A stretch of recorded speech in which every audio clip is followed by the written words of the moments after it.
Don has us on air.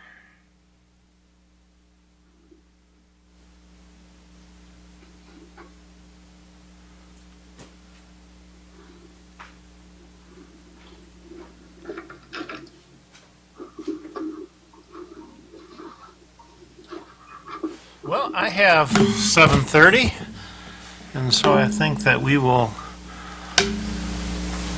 call the January 19th, 2021 meeting of the Lincoln Park City Council to order. If everyone would please rise where they're at for the Pledge of Allegiance, which will be immediately followed by the invocation by Reverend Peter Moore of City Hope Church. Reverend, are you with us before we? Yeah. Okay, very good. So everyone, please rise for the Pledge of Allegiance. Pledge allegiance to the flag of the United States of America and to the republic for which it stands, one nation under God, indivisible, with liberty and justice for all. Father, we thank you for today. Lord, we thank you for just waking up this morning. Father, if it wasn't for you, we wouldn't be here. Lord, that's why we give you honor and your praise. Pray for the city council and the mayor. Keep your angels around. But pray for the city of Lincoln Park, Lord, and census. Lord, pray for in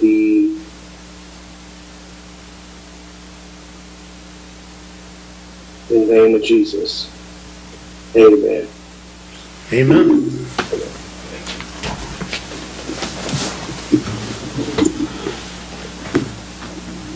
Thank you, Pastor. We appreciate that, and thanks for visiting us. We look forward to the time when you can come to a live meeting. I'm sure that it's coming eventually for us. So we'll look forward for that. At this point, we will do the roll call. Certainly. Councilpersons Breeding? Present on the phone. Dupre? Here. Higgins? Here. Ross? Here. Salcido? You are muted, Councilman Salcido.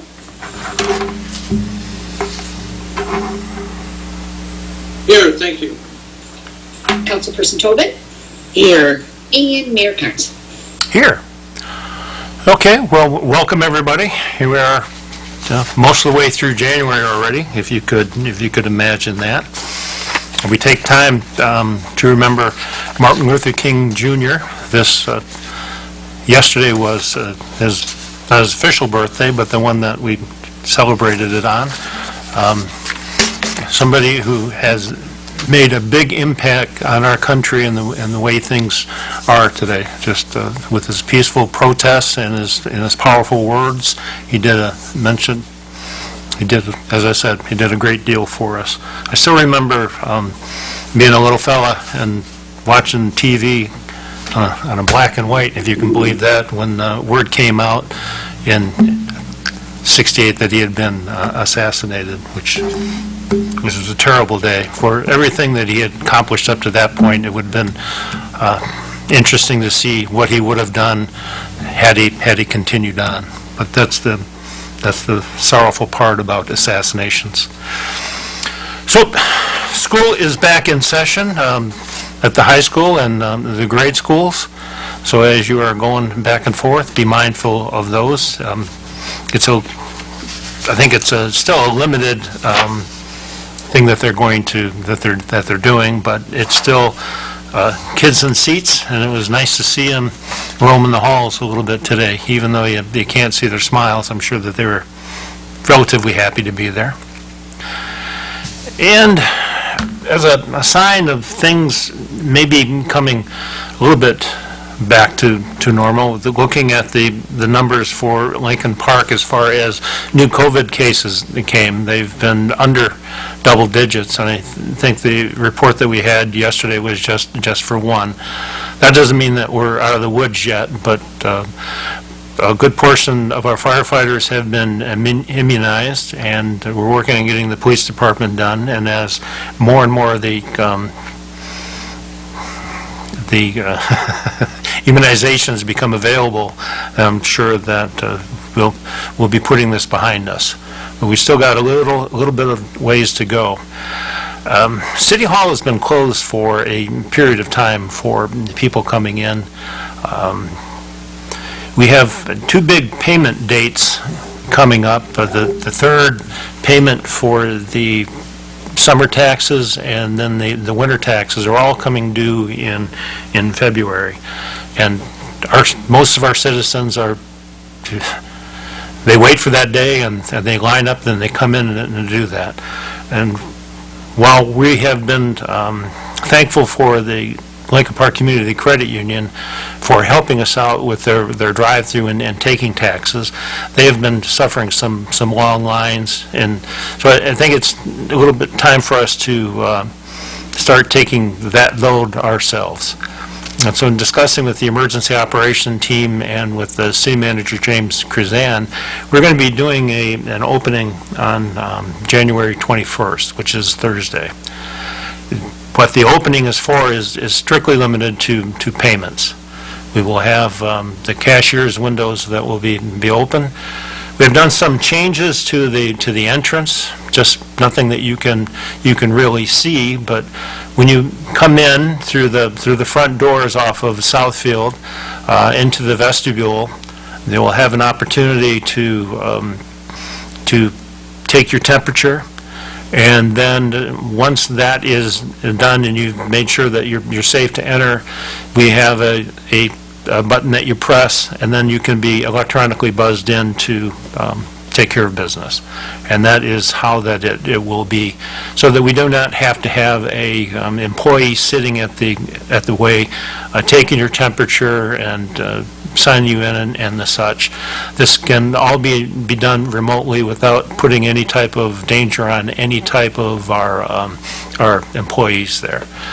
And of course, the treasurers are ready, and they're behind glass also. So I think that we can do this safely. It would be the first part as we look through and try to go to a full opening someday coming soon. I would think that we try to do this as soon as possible to get the full opening, because there are still a lot of things that need to be done. I mean, people need to see the building department and such. But I think primarily we get the payments in and start getting that taken care of and see how our numbers go. And when maybe the restrictions ease up, then we may be looking at a full opening. But we can only guess at this particular time when that full opening will be coming. And with that, I don't think that I will do anything further. We'll jump over to the consent agenda. Resolved that the following items listed on the consent agenda be approved as presented to the mayor and city council.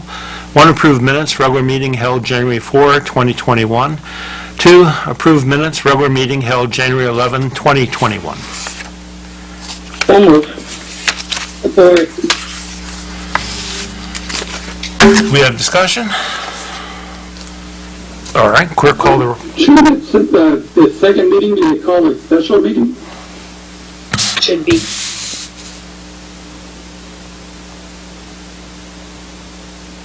We'll fix that. It was a special meeting, so that It would... was. We'll fix it. Okay, thank you. Very good.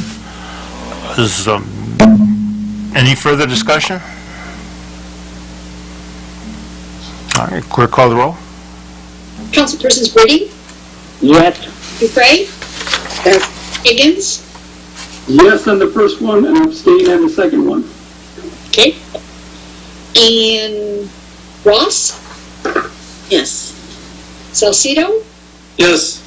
Tobin, Yes. and Mayor Karnes. Yes. All right. And the first action item that we have is resolve that the mayor and council schedule a special meeting for the purpose of conducting a lottery to award marijuana business licenses within the city of Lincoln Park on February 22nd, 2021 at 6:30 p.m. Be it further resolved that pursuant to Public Act 228 of 2020, the meeting be held electronically via Zoom. So move.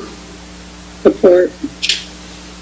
Okay, in discussion, I guess the clerk's office received numerous applications for licensing. So there is definitely some interest in opening that type of business in Lincoln Park. So further discussion? Clerk, call the roll, please. Councilpersons Higgins, Yes. Dupre, Yes. Reading, Yes. Ross, Yes. Salcido, Yes. Tobin, Yes. and Mayor Carnes. Yes. In looking ahead for our next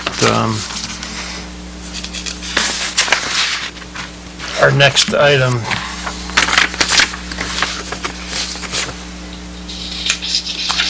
well, I'll do it, and then after we read it, then let me get into discussion and take care of it then.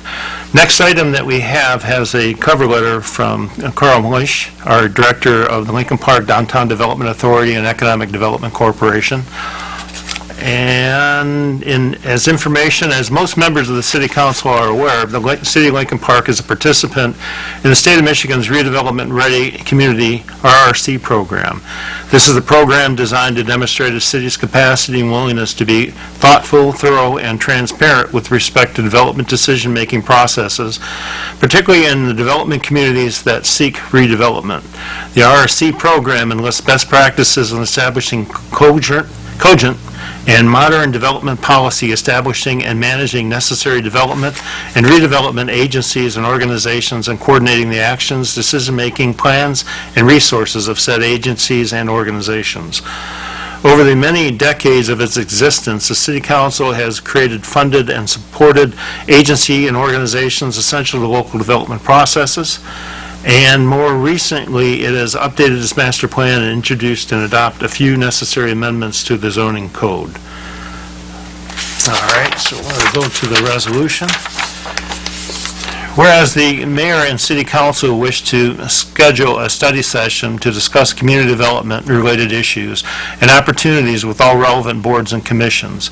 Now therefore be it resolved that the mayor and council schedule a study session to discuss community development-related issues and opportunities with all relevant board and commissions for Thursday. Yeah, well, okay, for Monday, February 22nd, 2021 at 7:30 p.m. Be it further resolved that pursuant to Public Acts 228 of 2020, that the meeting be held electronically via Zoom, and be it further resolved that the Downtown Development Authority, the Economic Development Commission, Planning Commission, the Parks and Recreation Commission, and the Community Improvement Commission, and the Zoning Board of Appeals members be invited to this meeting. I'll move on this. Support. Okay, in the discussion, I don't think that the marijuana lottery meeting is going to be over by 7:30 p.m. on the 22nd. So whereas it started off in saying that the Thursday, it may be necessary to change that date.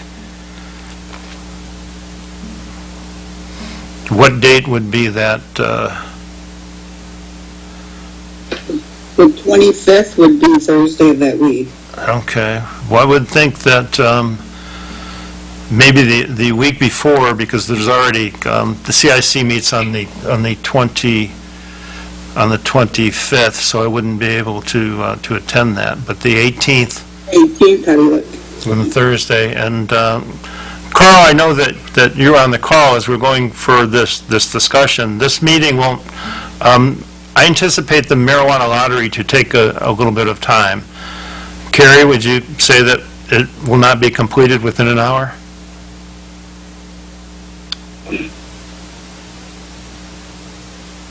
It depends on how fast we can roll through it. The only thing we're doing is putting the name, the things into envelopes and pulling them out of a thing and assigning them a number. So depending on how much comment and stuff we get, I'm not so sure that we can't get through it in an hour. Okay, then we will, I don't know how many people are going to attend it and want to have their say and talk about it, so it might be better to reschedule this. Through the chair, around. Yes, sir, go ahead.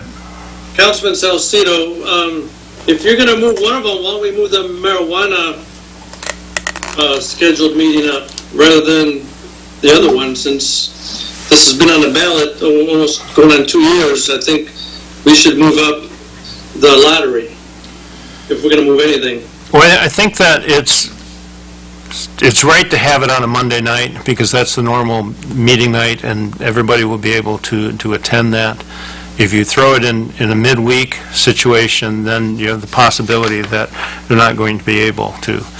I think most of the people that have city meetings here anticipate that the meetings will be on Monday, on city council meeting anyway.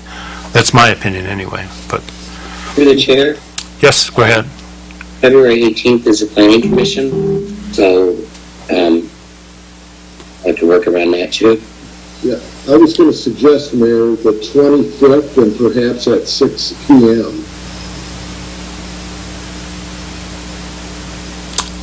Yeah, that's not, unfortunately, I have, I'm sorry. I'm not available on that date. Well, how about maybe we just go to March? I think that is probably a smart thing to do. Are you talking about the off Monday on, which would be the second Monday in March, which I think is March 8th? Yes. All right, so I would then, as mover, I'll amend my motion to say the meeting will be at March 8th are we married at 7:30 p.m., Carl, or is this something that we could do? I think the other organizations, no disrespect to the council, but the other organizations that we meet earlier, typically, so I was wondering if we couldn't have it like at 6 p.m. or 6:30. I would suggest 6:30. So amend it to saying that the meeting, the multi-commission meeting will be held on March 8th at 6:30 p.m. And this will be via Zoom, right? Is that electronically? Yeah, we still have an ability to do Zoom in March. Till the end of March, yes. Okay, is that change good with the supporter? Yes, absolutely. Okay, very good. Further discussion? I mean, we can talk a little bit about this as Carl is doing the presentation as a department head a little bit later on, so. Through the chair, Yes, ma'am. Mayor, you broke up a little bit, so is it March 8th at 6:30? March 8th at 6:30 p.m. Okay, thank you. All right, further discussion? Clerk, call the roll. Mayor Carnes? Yes. Councilpersons Higgins? Yes. Breeding? Yes. Dupre? Yes. Ross? Yes. Salcido? Yes. Tobin? Yes. Thank you. Okay, and then next item is whereas Public Act 48 of 2002 allows for access to and ongoing usage of public rights of way, including public roadways, highways, streets, alleys, easements in a municipality for telecommunication systems.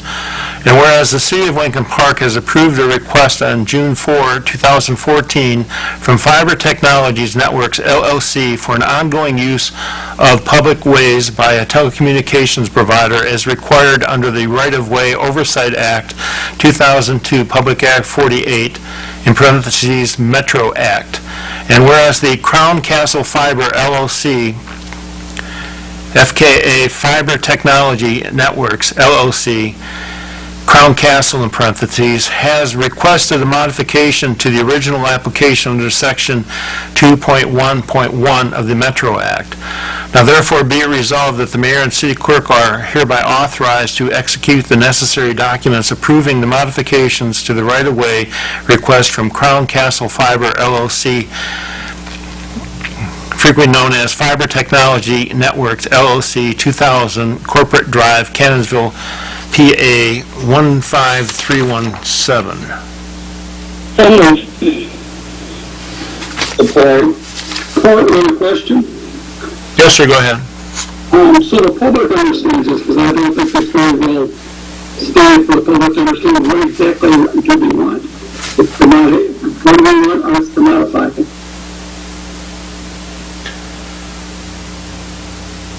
John, can you touch on this, Mr. Kazoo?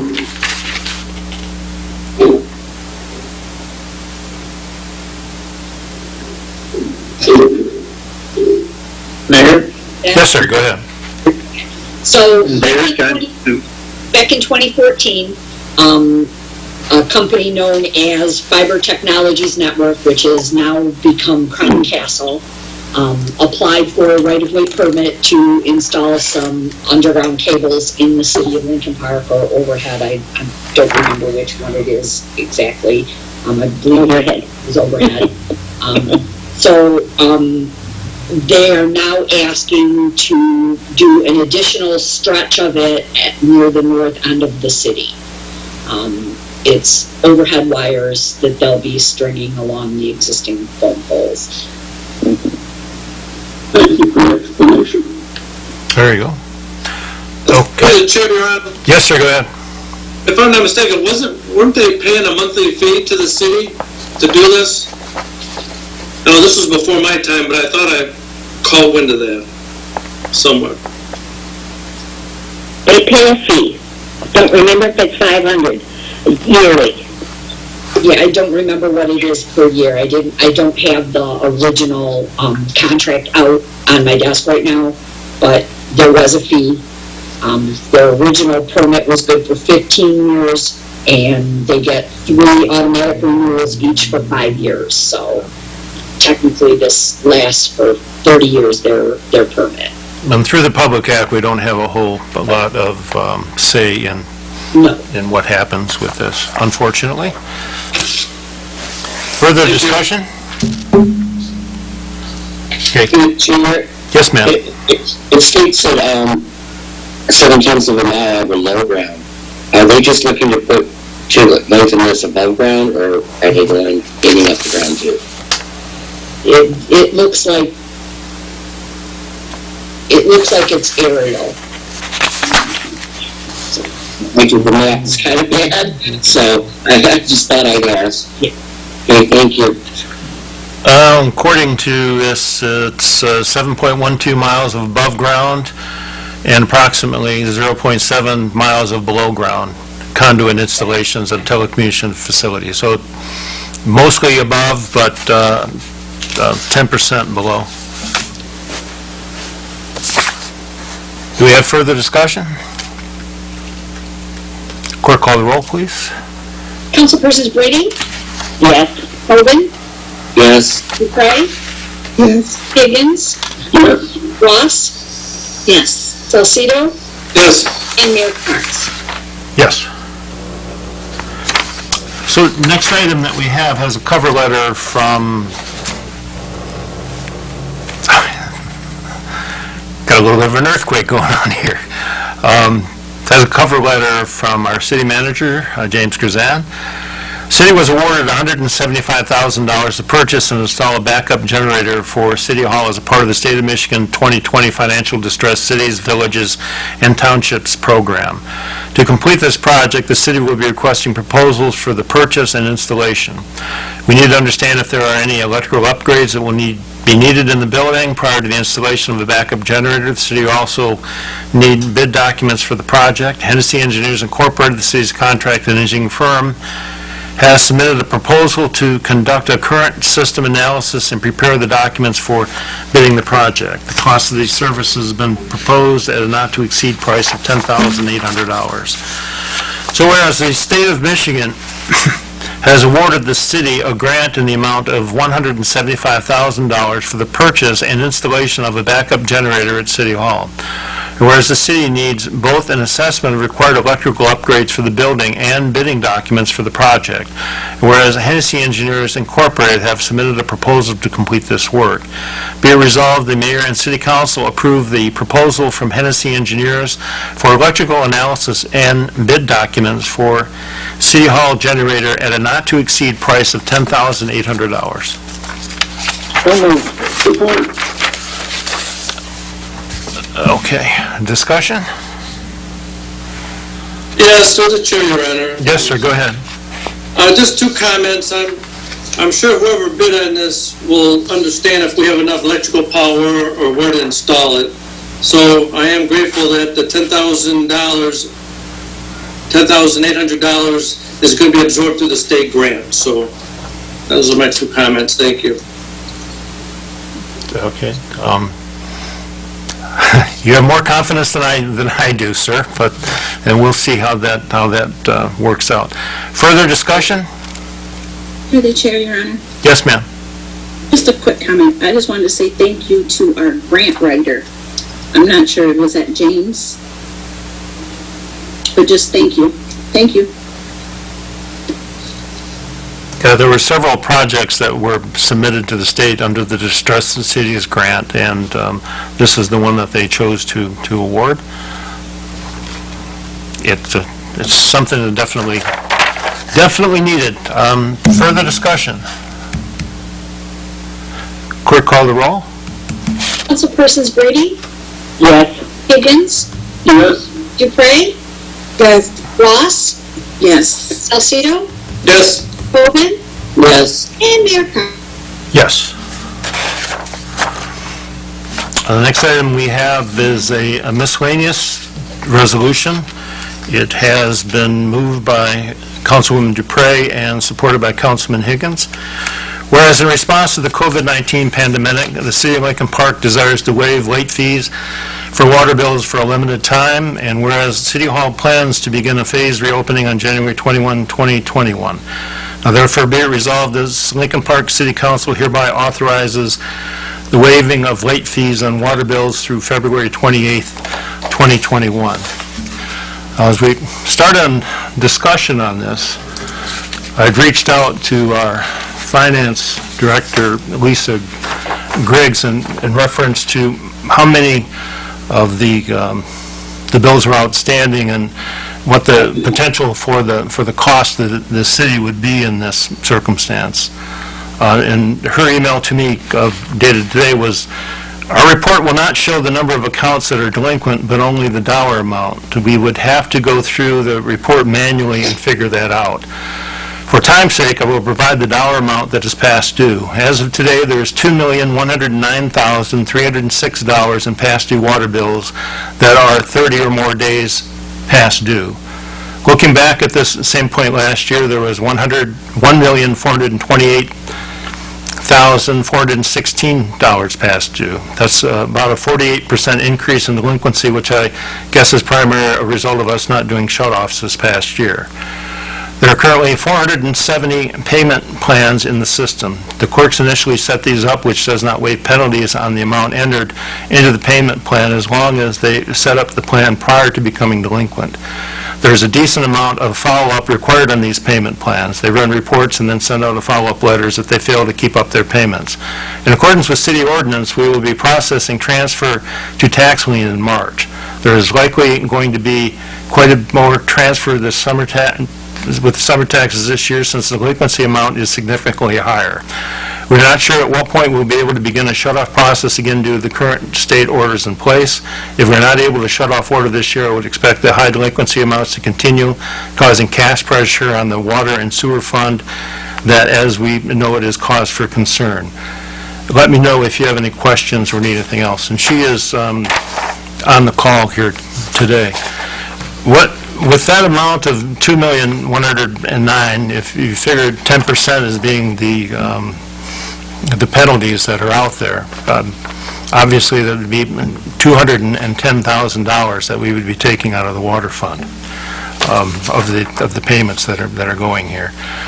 And earlier in the year or last year, we waived a significant these fees.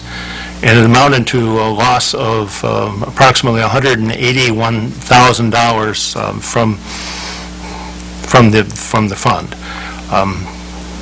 There are people that may be having difficulties in going through this, but the ordinance of the city has a remedy for that to be taken place, that in failure to pay water charges, discontinuation of service, 1042.15, all water bills that are not paid within 30 days of issuance shall be deemed delinquent, and a delinquent penalty of 10% shall be added to each charge as billed.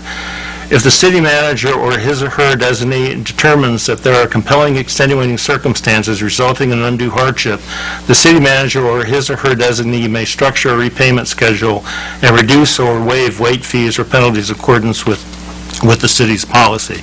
So if there is hardship, or if the payment got lost in the mail and that could be shown, the city manager can take this. I don't think that it is a smart move for us to carte blanche and just waive these. I know that people are struggling out here, but you have to understand that as a city that is just coming out of emergency management, that we do not want to get to the point where it comes back. And these monies that are out there are going to need to be made up. So in that circumstance, what will happen with this is that the people who are having their fees waived are then going to, the cost is then going to be borne by everybody that participates in the system. And that's my 2 cents on that. I'll open up for discussion. Through the chair. Yes, ma'am, go ahead. Your Honor, I happen to agree with you. I don't think that it's practical for us to waive fees again. To be totally honest, we as the city are also struggling. And we have to pay those water bills to the Great Lakes Water Authority. So, Madam Chair? Yes, sir, go ahead. My underlying thinking is we're not talking about the fees or the actual price of the taxes or the water bills themselves. We're talking about the late fee attached to it if you're late. And that was the City Hall being closed. I've been there many, many times, and there's people in the parking lot who don't realize that they can go to the community credit union and pay, or if they've lost their bill, they cannot pay through that way.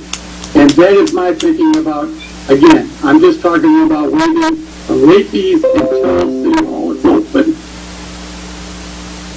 Okay, Lisa, what, if the late, hold on, just the question for Lisa Gregson, what would if those fees were to be waived, the late fees were to be waived, what would be the approximate cost to the city in lost revenue? Again, I'd only want to waive them until City Hall opens again. Yes, but how far back does this go, Councilman? As long as we've been closed. Well, we've been closed here for. And we have made it harder on our citizens to pay the bills. And for the people that have already paid the late charges on that, is that to be refunded to them? No. So, Lisa, I pose a question to you of what the anticipated loss of revenue for the city was going to be, and also if there is a budgeted amount of anticipated late fees that are included as you plan out the budget for the year. Yes, so we bring in approximately $34,000 in penalties per month in the water and sewer fund. So if it were to go back to November, it would be about $34,000 per month. So you're looking at 3 months worth of that. So about $100,000 over that. And then as far as, now we've already assessed those penalties, so that's one thing to keep in mind. So it would have to be a refund to anybody that was assessed a penalty. Those have already been placed for those, and we don't process any penalties until we process all of the mail that's in the drop box and incoming mail. So they're really getting a couple days grace period there because we're making sure everything's processed. Okay. I'll open it up. Mayor, through the chair, could I say something? Who is next? We have Pat Luco, the city treasurer. Go ahead, ma'am. Yeah, I just wanted to say that through this whole closing, people are still paying their bills. They're not being late because we're not open. They're being late because, for whatever reason, they chose to be late, not because they couldn't pay their bills. We've had many avenues out there. Just for the month of December alone, on the credit cards, we took in over 1,886 payments, and the majority of that was water bills. So they're even willing to pay a 3% fee on top of that as well, because they don't have to do that if they choose not to either. I'm just saying that as far as taxes,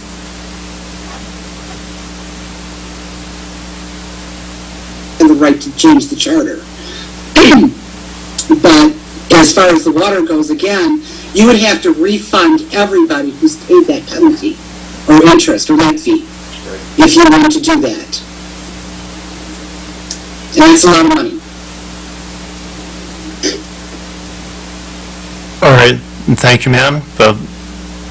Further discussion?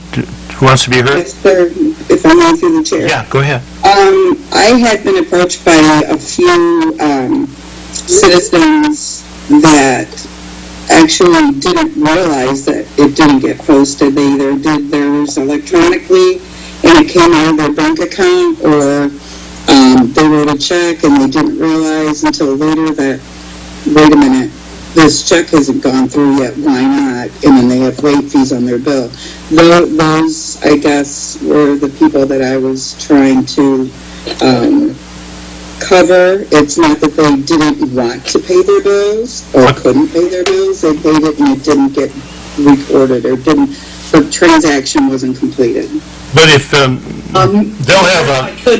have a record of that, of the people when they wrote their check, and then they can come in and set up something via the ordinance for with the city manager and show that, and then in those case-by-case bases, those things can be taken care of. That's my opinion. And Mayor, we do accept postmarks. You know, so if they're postmarked before the due date, they're not charged that penalty. Because the finance director doesn't roll those over till all our mail's caught up and it's past that postmark date. So even though their payment may not have got posted right away, they should not have, if it was postmarked before that due date, they should not have been charged. And then on those individual cases where they feel that they were issued a late charge and it wasn't something that was appropriate, then they can make arrangements to speak with our city manager here and discuss the matter, again, on a case-by-case basis. What further discussion on the ordinance? Not the ordinance, on the resolution?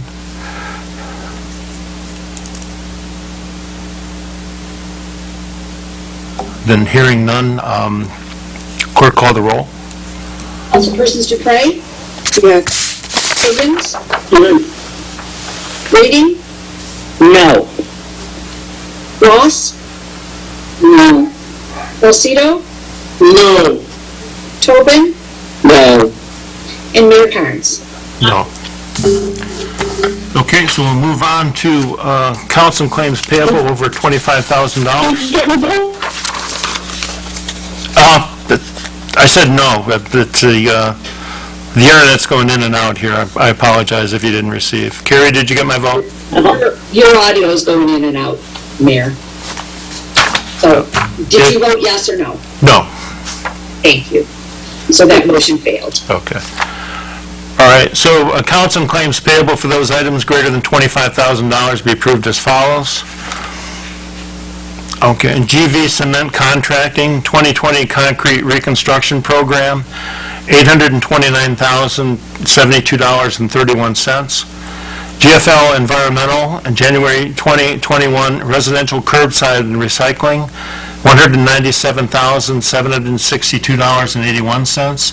GLWA, November 2020 water billing and lead and copper testing, $196,432.79. McKenna Associates, December 2020 building department SVC permits, $29,337. Perlmutter Purchasing Power, Senior Citizen Smoke Detector Program, $35,991.90. PNC Institutional Investments, fiscal year 2020-21 Police and Fire Pension, $2,841,212.04. City of Riverview, November 2020 Dumping SDC, $27,832.58. City of Wyandotte, October to December 2020 Downriver Dispatch, $79,985.14. Support. Okay, do we have discussion?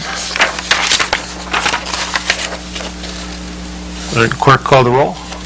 Councilpersons Ross, Yes. Reading, Yes. Dupre, Yes.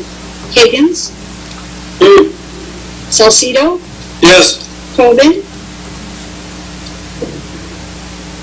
You're muted, Councilwoman. Yes. And Mayor Carnes. Yes. Thank you. All right, we've reached the appointed hour for the city manager's report. Mr. Grzan? Thank you, Mayor. You say the appointed hour. I hope it doesn't take an hour. At the opening tonight, the mayor mentioned that City Hall will be reopening for payments Thursday. I do want to mention when people are coming into the building, they are going to be asked to fill out a short questionnaire. This is being done to help protect the public, help protect City Hall employees. It's going to take just a couple more seconds to get in the building.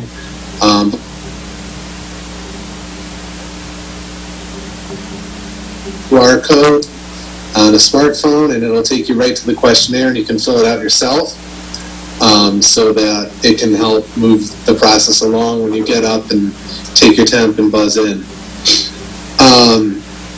Also tonight, we set the special meeting to do the marijuana lottery for the licenses. I think our city clerk's office got extremely overwhelmed today as they received over 130 different applications for licensure for marijuana facilities. So there's going to be a lot of work still to go ahead through this, but there's definitely the interest. Last Monday night, the council was presented a 10-year road plan. I do want to point out that this road plan was put together utilizing existing funding, and at this point we are not going out for any extra millages. This is just utilizing what we currently are collecting for road funds from the state and through the yields of the road bond proposal that was already adopted by the residents. I'm going to take a few seconds here and recognize a couple of retirements and congratulate Kim Dinko, who is retiring as our full-time clerical in the Parks and Rec Department, and also Lieutenant Steve Lyles, who will be retiring at the end of this week from the Police Department. They've put in a serious amount of time here with the city, and we're all happy for them, even though, we're gonna need more bodies now. But congratulations to them. It's exciting, new chapter of their lives. But with that, we do have open positions. There are positions posted on our website. We have full-time clerical. We're still taking applications for police and fire, and a mechanic position as well for the DPS. So if anybody knows anybody who's looking for some good, honest work, point them our direction. With that, I will be happy to take any questions. Anything For the chairman. Yes, sir, go ahead. This is Councilman Salcido. Thanks, James. Three quick questions. How about the hiring at the DPS as far as a clerk and part-time work? How are we doing over there? We are we're struggling with applications. We received a handful of applications, and we are still contacting those to try and schedule the testing. All right, two more questions. Tree trimming, is that still going on, or are we at a standstill now due to the weather being colder? Actually, this is a really good time of year. The workers, it's fantastic for the trees because they go dormant and there's less likely chance to shock them and potentially do damage to the trees. So this is a good time of year to do trimmings, and the crews should be out doing them. All right, thank you. I'll follow up in 2 weeks. Last question is, how about vaccine for the coronavirus for our city employees, for those who wish to get a vaccine? Since they're city workers, any movement on that? That's my final question, and thank you. So as the mayor mentioned, the majority of our fire department has been vaccinated, and I think we are anticipating they will all have received both rounds of the vaccine, I think, within the next week here. The next phase of city employees that are slated to get vaccinated is the police department, and trying to work and coordinate with Wayne County to get that going. We don't have any real word yet on when general employees are eligible for the vaccine, but pretty soon we'll start kind of compiling a list of those who are interested and willing to take the vaccine. Thank you very much. As I start coughing. Anyone else? Yes, go ahead. Thank you, Your Honor. James, I wanted to say thank you for updating the city calendar. I noticed that the links were pretty much on there for all the meetings through this week. For some reason, the links are not on there for next week. If you look at the Police and Fire Retirement Board, or the Community Improvement Commission, the Historical Commission, those links are not there. If you could please have those added, I would appreciate it. Thank you. All right. For the chair, Yes, go ahead. now, who makes the decisions that these trees need to be removed? Is it the DPS? Is it the tree company? DPS typically are the ones who make the final call. From the tree company, if the tree company's out and they notice another tree that that looks unhealthy, it looks like it's dying, they'll tell DPS, hey, come take a look, we need to take this one out too. But DPS would be the I just didn't know who was doing that, and I wanted to clarify it. Thank you. James, you want to touch on the list and how it can be accessed if people have concerns about it? Yeah, so on the city's website, we have an interactive map that shows the trees that are currently on the list to either be evaluated, trimmed, or removed. And you can get to that by following through the Department of Public Service tab, and then there's a link in there that says tree list. And it's interactive. You can search for a specific address. You can just look at the map and click kind of down.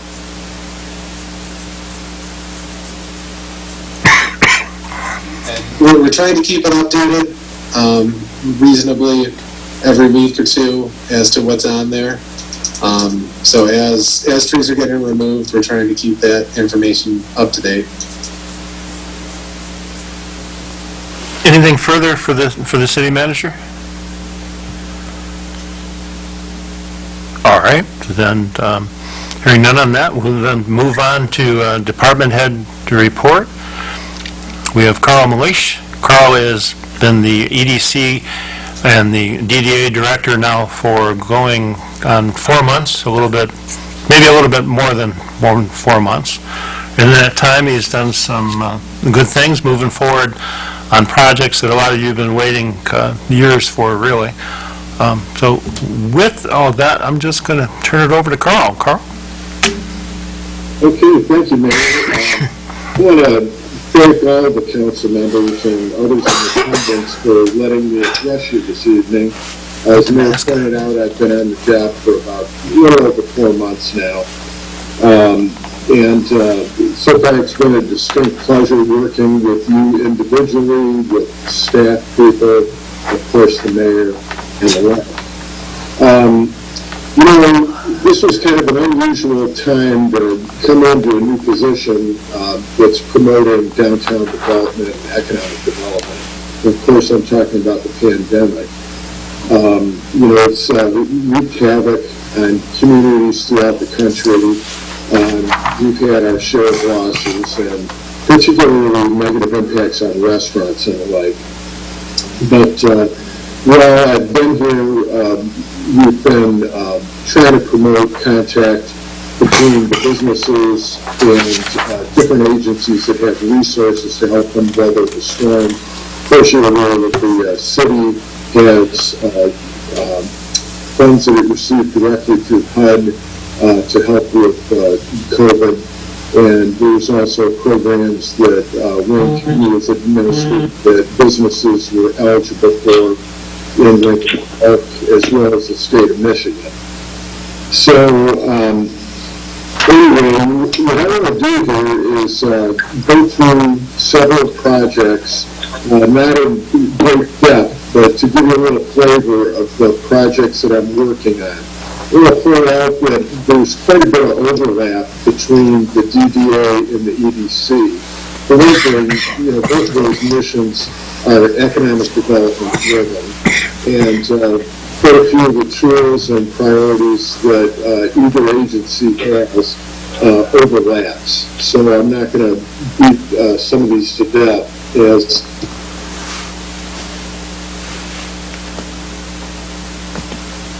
if you didn't, I will forward those to you via email. But let me take a minute now and just kind of go through the Downtown Development Authority work program and its priority list of projects. I want to point out that in both the case of the DDA and the EDC, these projects are not something that yours truly has just drummed up.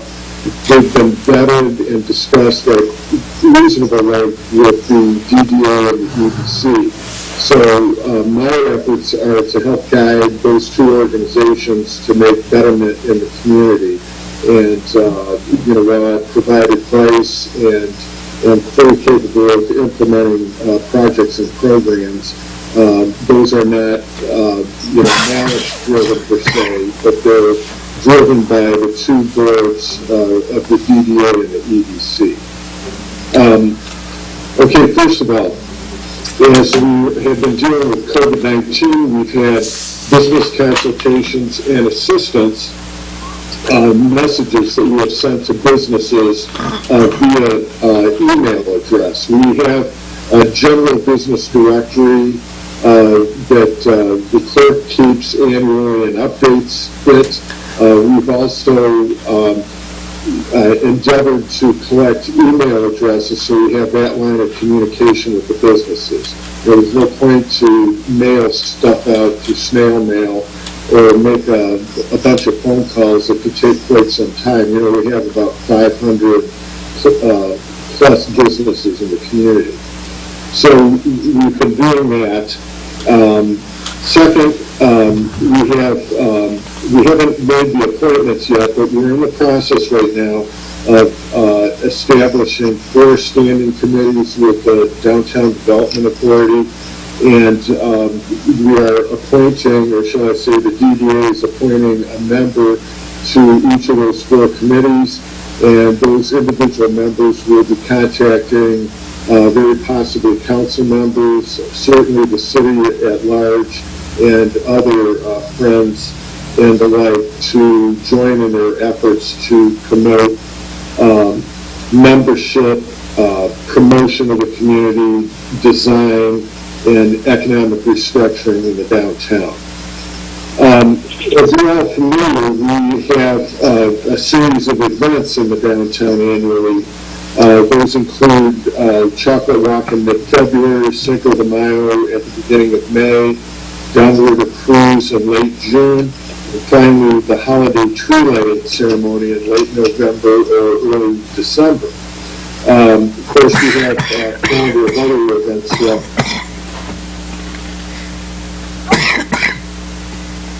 Development Authority. So when I came in and started working in the fall of 2020, what was before us was the holiday tree lighting. And I think you're all aware by now that we did not have an in-person event because of the pandemic, but we did arrange the event. We had it recorded, and it was essentially a virtual event. And the response that we received from those that have taken the time to review the recording and the like was all positive. We did have some suggestions that we brought forward for our holiday event next year by a couple of members of the Downtown Development Authority, but we'll get into that at a later point. We also know we have a FASAD grant program. Since we've kind of had a downturn in interest to establish new businesses in town because of the pandemic, we were fortunate to have 2 new businesses open since I've been here. The car wash that's more or less next to City Hall, and the Mexican candy store in the 2200 block of 4th Street. That said, the Mexican candy store is a current applicant for signage. They're examining signage that would be in the form of awning sign at the business. And, maybe a split sign and maybe a continuous sign, but that approval is still pending before the PDA. Usually talk from Mayor Carnes about City of Lincoln Park branding and our encouragement to the DDA and the EDC to contribute funds to a program that's being developed through the Southeast Chamber of Commerce, Destination Downriver. The Destination Downriver has a website. I encourage you all to take a peek at it to get a pretty good glimpse as to what this program is all about. We, as I said, through the DDA and the EDC, on behalf of the City of Lincoln Park, those organizations made a 3-year pledge, a combined total of $5,000 a year. That's what the ask is for community in Downriver. And the EDC and the DDA are splitting that $2,500 apiece. I mentioned that we have been working on upgrading the downtown directory to get email addresses. It becomes very handy in communications. We are also set new housing developments in our community. I will speak a little bit more about that under the context of the Economic Development Commission in a few minutes. We talked about redevelopment-ready communities. That was the reason that we had that ask presented to you to call that joint meeting among all the agencies in the community that are city agencies that have something to do with development or redevelopment. The targeted, the redevelopment ready program has been in the state for a few years now. In addition to utilizing it to encourage best practices at the local level, if we get to the point that we check all the boxes for the state of Michigan, then we'll be a community, a favored community for business referrals and the like. So there's more than just a bunch of paperwork there. We want to do it because we want to expose ourselves and offer best practices in local redevelopment, number one. And number two, we'd like to be able to get legitimate referrals to the state of Indiana to relocate and the like in our community. We have recently, as you know, in the same context of redevelopment-ready communities, developed a new master plan, which includes a land use element. In conversations with the development team that we meet with every 2 weeks, and that includes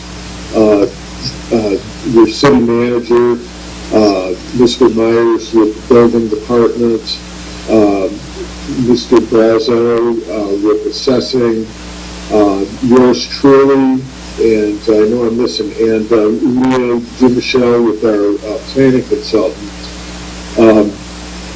We've come to the conclusion that we need to do some tweaking with our zoning code to get the anticipated land uses that are expressed in the master plan in effect, and the best way to do that is to make some changes to the zoning code to reinforce and detail the outcomes for land use in our new master plan. You've been waiting for quite some time for a food truck policy and program.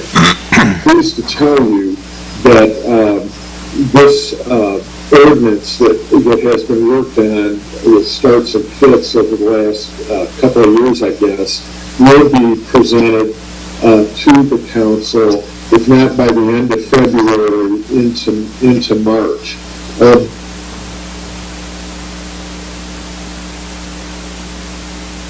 To license such businesses, and then second, once we have that licensing procedure in place, then we'll be in a position to work with these food truck vendors to find appropriate locations for them to conduct some business in the community. We want to be very careful that we don't site those trucks at locations that would compete with existing restaurants. We want to be very careful, but we do see pretty good opportunities in the downtown to bring them in for periodic events or specific times and the like.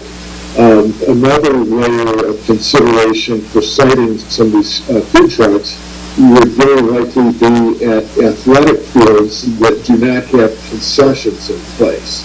We would want to discuss possibly exacting some contribution from the recipient food truck business to make a contribution to the sports field operation so that we can get a little bit of earnings for the community in general. Do you have any questions at this point on the Downtown Development Authority? And if you don't, then I'll proceed on to the EDC. Okay. Chair, Your Honor, I have a quick question. Yes, sir, go ahead.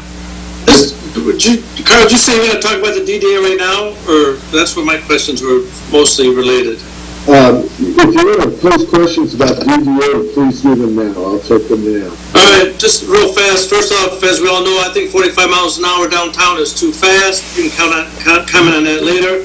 I remember 2 years ago there was some facades that were covered by trees. We had some business owners that were not happy about the trees blocking their facade and their signs. So we can discuss that at a later date.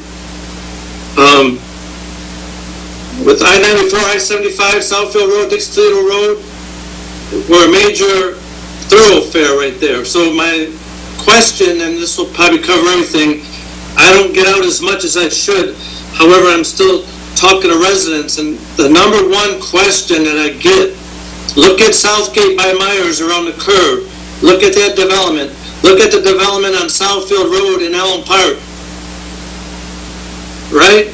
How are these businesses getting put in over there? And it seems like Lincoln Park's missing the boat. If you just want to comment on that, we can talk about downtown, the speed limit, the I-75, and the other stuff later, Carl. So thank you for your time. Those were my questions and concerns. Okay, I heard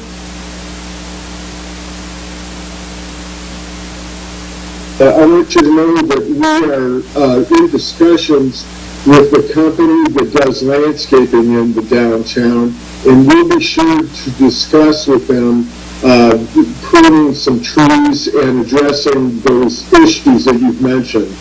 I see that as well, and we have some trees that have growth on them that are conflicting with the message of the business per se.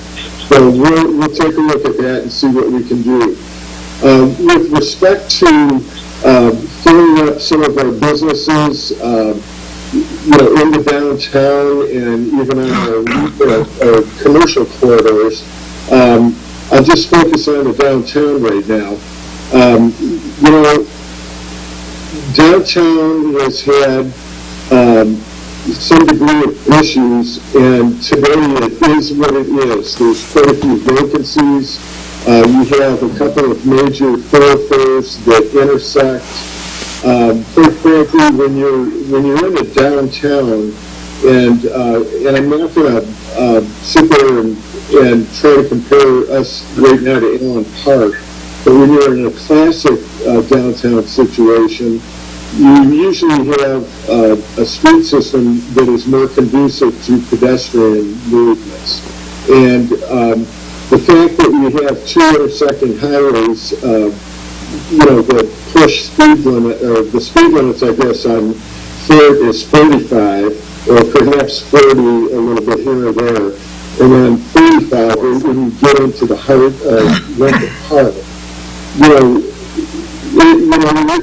you're coming down Southfield and you're going from 55 to 45 and then suddenly it becomes 35, I haven't asked police department to put somebody out there to check speeds, not to issue a bunch of tickets, but just kind of calibrate what the speeds are.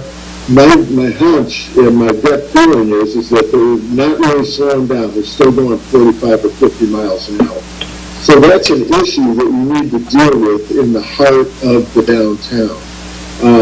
Because, on the one hand, it's great to have a bunch of volumes of traffic coming through town, but if we're going 45 miles an hour, we're just zipping through. We're not really, we're not in a mode to really start window shopping or slowing down to stop to do anything. It's moving traffic and it becomes a difficulty and conflict with pedestrians. So, that doesn't answer the whole question. All I want is to come up with a viable,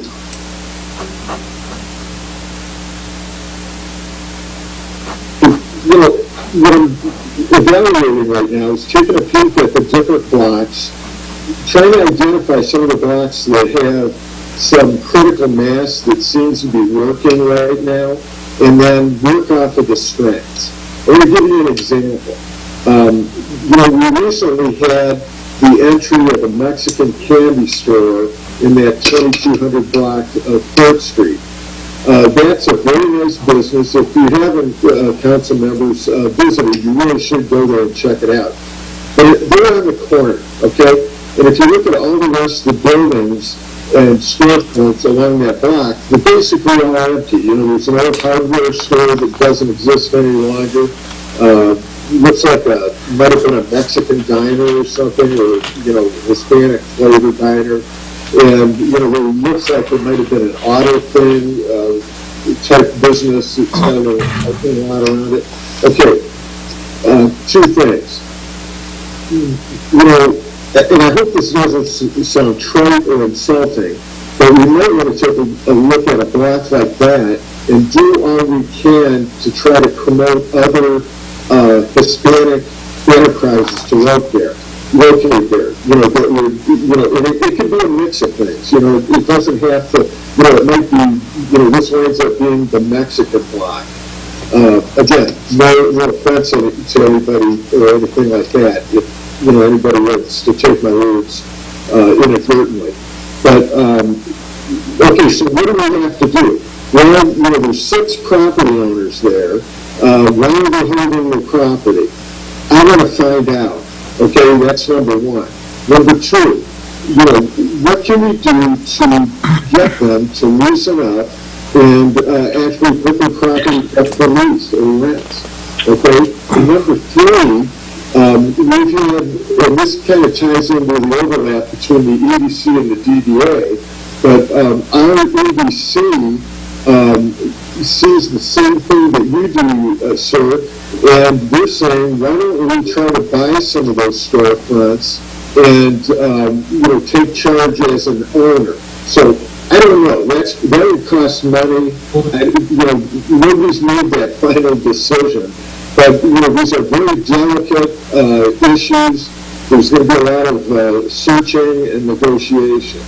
But we will do that. We just, We're working on several things right now. We've got 2 balls up in the air, but we will get to that. But I should also mention that we did get a little bit of help for the effort in the DDA and EDC. We hired a part-time person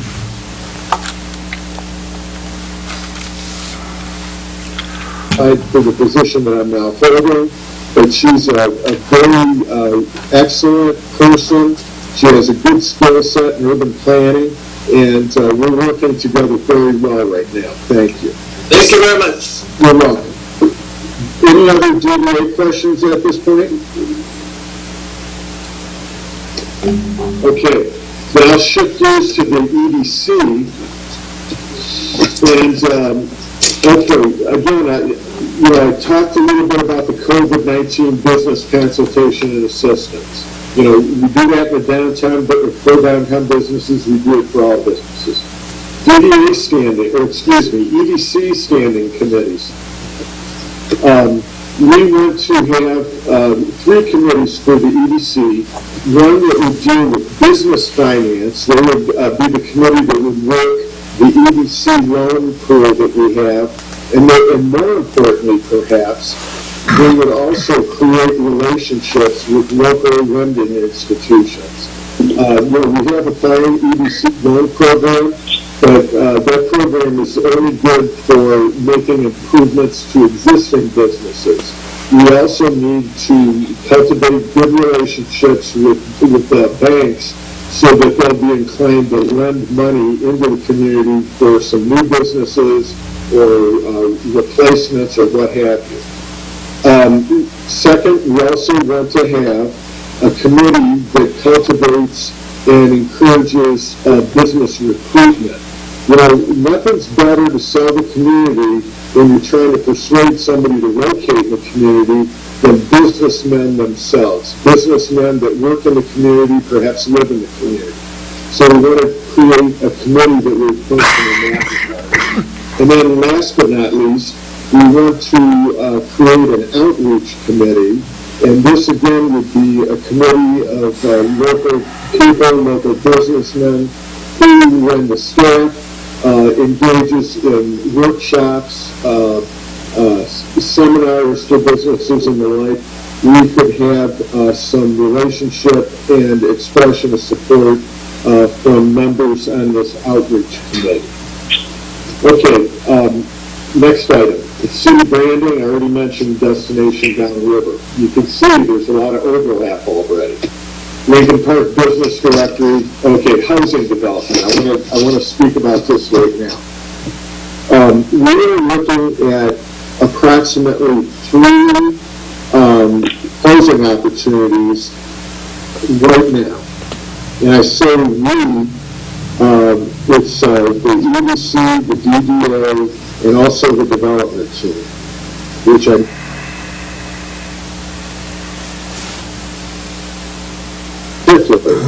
is assessing and sizing up a program to make available to the construction industry and the housing industry vacant scattered lots throughout the city.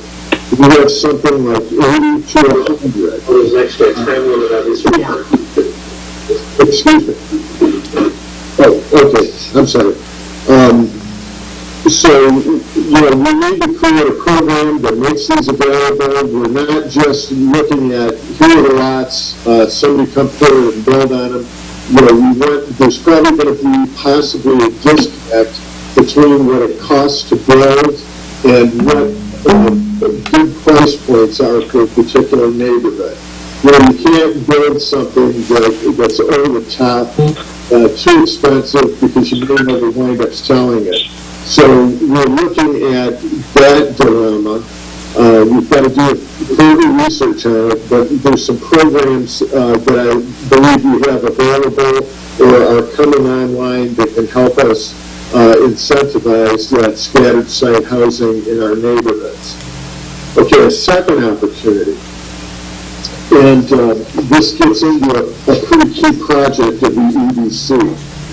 We have, a couple of years ago, some persons purchased Lincoln Park Plaza, and they have been, shall we say, working at filling the commercial spaces, and not a whole else lot with that Lincoln Park Plaza until relatively recently. Relatively recently, they started doing some paving and the like. They still have several items that deal with the site per se, and not necessarily the buildings or the occupancy of the buildings, that need to be done yet. We have had conversations with them, and we made a proposal that if they would be willing to examine some alternate uses for the vast parking lot that they have now that's really unused, then maybe we could facilitate the development of some housing on the western portion of that parking lot at Lincoln Park Plaza. That project is in the hands of our design consultant right now. We've had a couple of meetings going back and forth, and we described what we're looking at to the EDC last Tuesday night. But that could be an excellent location for some condominium-type housing units, which we really don't have.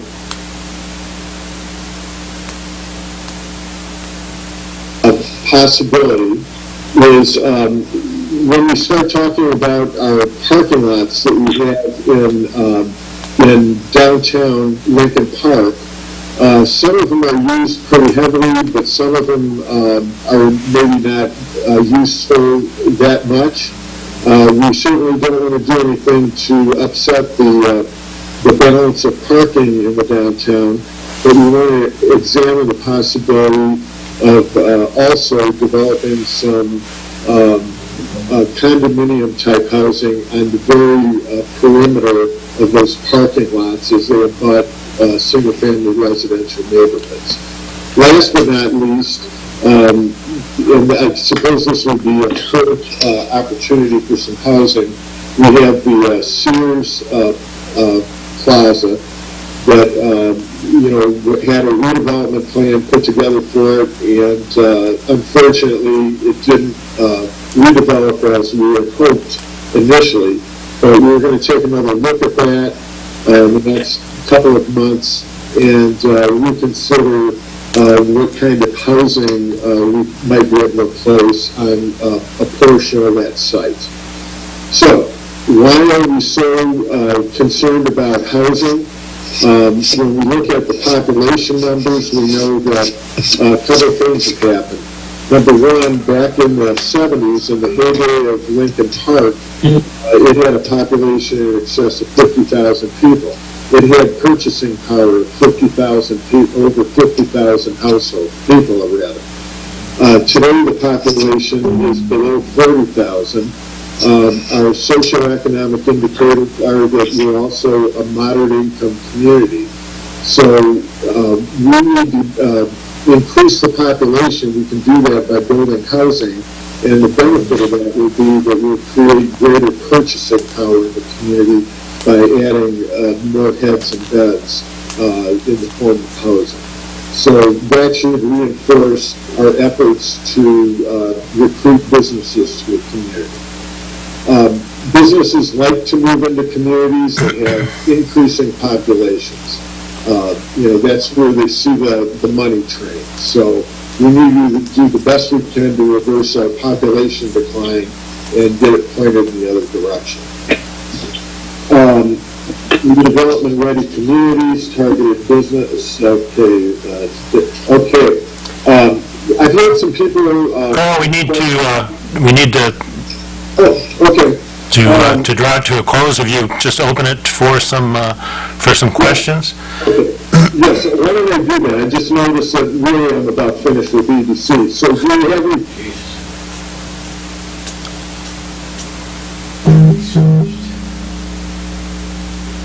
For the chair, please. Yes, go ahead.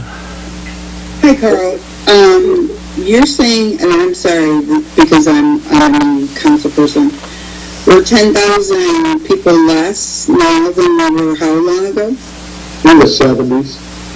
Okay. We had 55,000 in the 70s, Carl. Yeah. What did I say? I said we had over 50. You're saying it was 55. That's... So that's 15, okay. So that's more than 10,000. We'll have to, go ahead. So there were more than 10,000 more people. Where were they living? I mean, are there that many vacant properties, housing? Well, here's what happened. No, there are some vacancies. That's why we were concerned about that 100+ vacant lots. Household sizes have dramatically declined between the 70s and today. Okay. The average household size, I'll bet, and I haven't looked at like the 1970 census per se, but I'll bet that the average household size in Lincoln Park then was probably close to 3 people per household. And if you look at those numbers now, it might be like a 2.1, 2.2. That's a big fraction. And if you do the math, you're going to see a significant drop just from reduction in family size.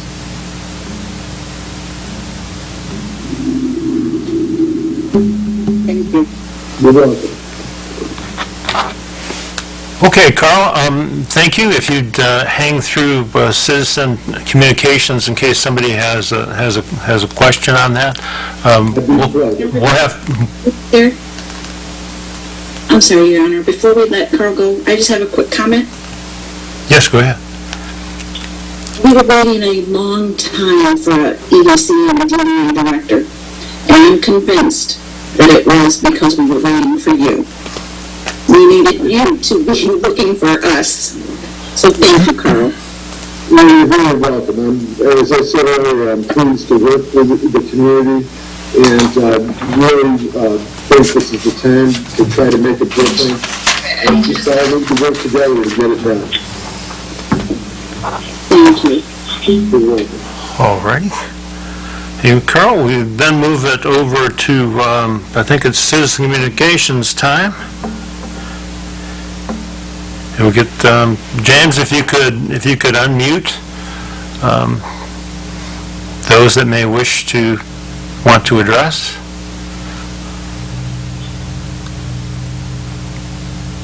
Is there anyone that wishes to address council at this point? I would like to.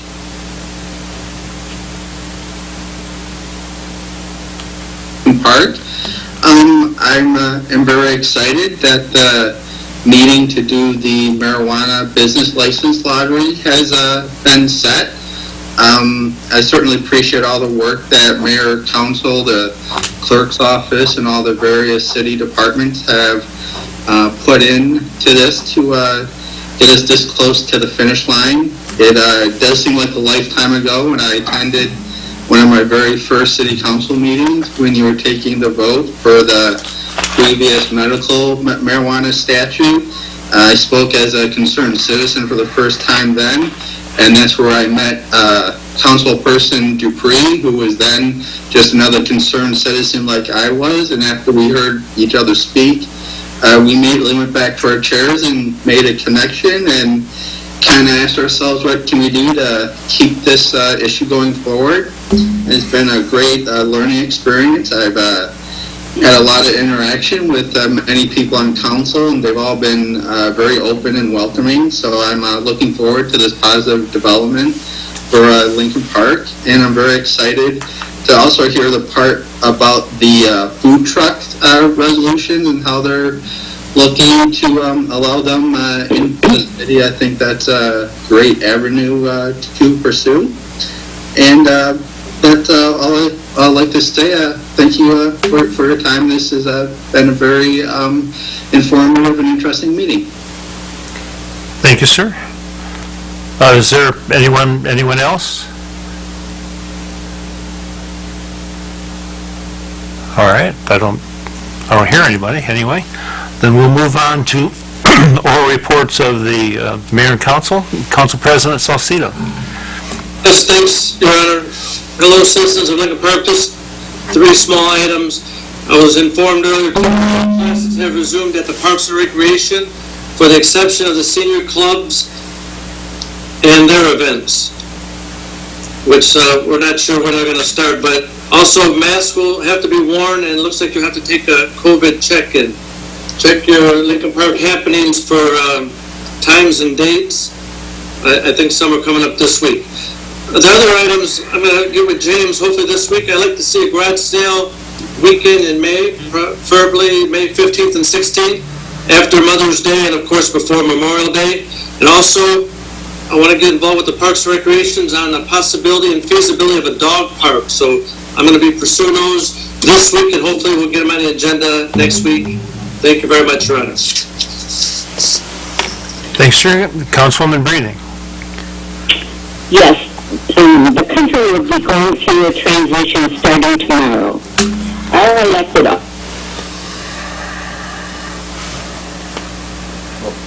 Joe Biden and Kamala Harris on their fantastic win, and I hope they are able to heal this country.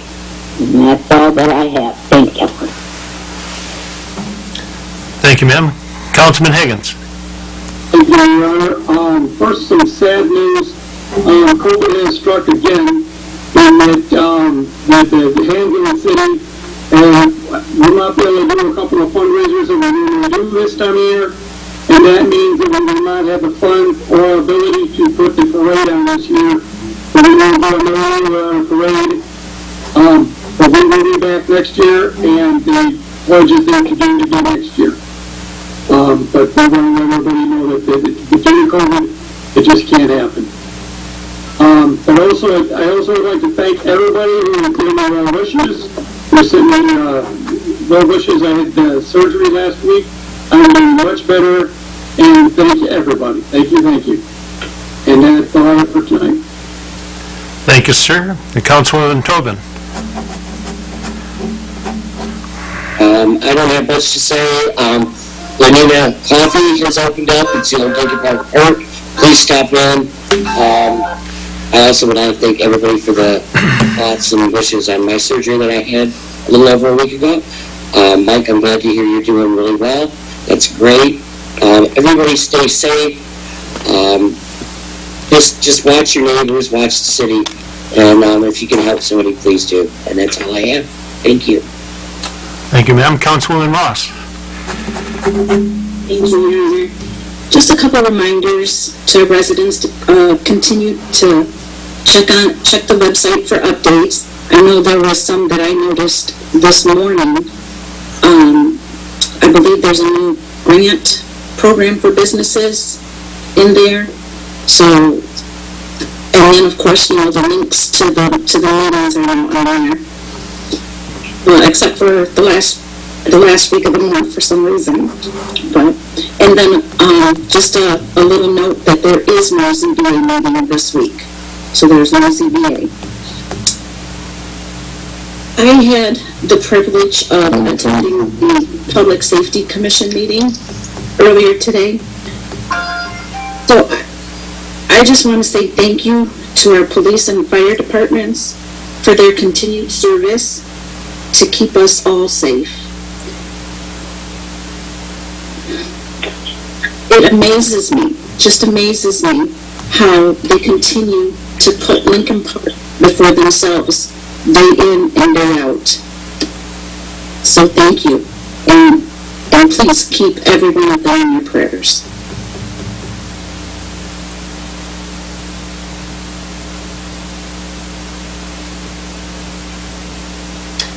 My computer froze for a minute, Councilwoman. Are you all set? Yes, I'm done. Thank you, Your Honor. Thank you, ma'am. Councilwoman Dupre. I would just like to thank the citizens that do watch, whether they're watching live or later.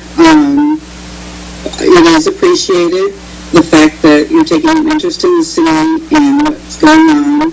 I hope to see more and hear more from the citizens, as that's how I got started here, standing up and talking, and I look forward to hearing more.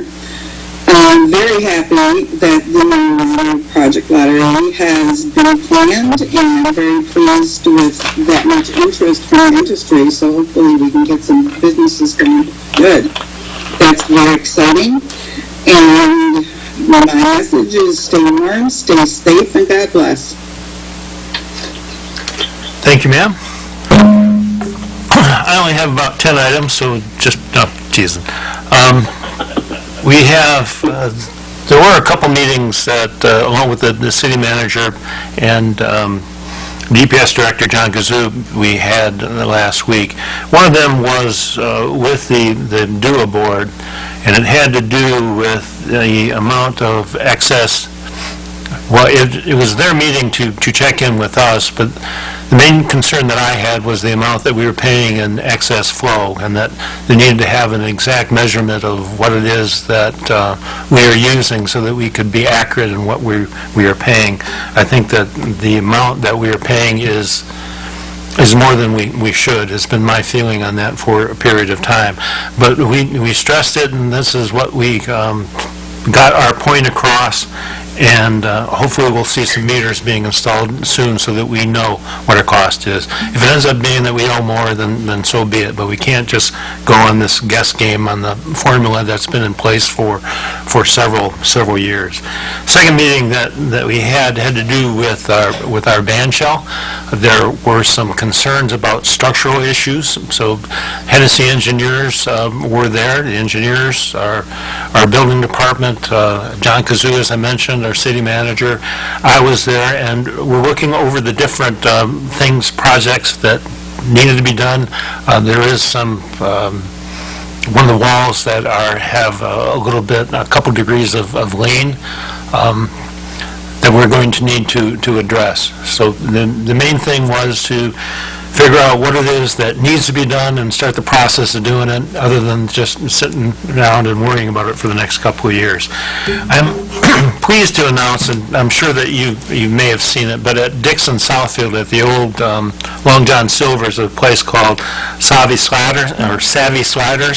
I ate there last week, and it is very good. If you have an opportunity, stop in there. It's carry out. It's as far as I know, it is the only one that is in Michigan. It was an Ohio-based company. The Chocolate Walk, it was mentioned, but it's going to happen on February 13th, which is Valentine's Day Eve, I guess you would call it. The posters will be going out, doing things maybe a little bit differently, but it's time to celebrate the businesses that we have in town, and that is to draw attention to them and to get people interested in them once again. I think the Chocolate Walk, the way it was initially set up, is a good idea to get people out and about and get them to these businesses once again. Talking about Kim and Lieutenant Lyles retiring, both of those folks are hardworking. Kim always with a smile, and I think Lieutenant Lyles was probably the person most responsible for bringing the ALICE program to the schools, and that is how to deal with an active shooter in the schools. He did a lot of time, a lot of work on that project, and we're safer because of that. And with that, I will entertain a motion to adjourn. All right, clerk, call the roll. Councilperson Salcido? Yes. Dupre? Yes. Rainey? Yes. Higgins? Yes. Ross? Yes. Tobin? Yes. And Mayor Carnes. Yes. Good night, everyone.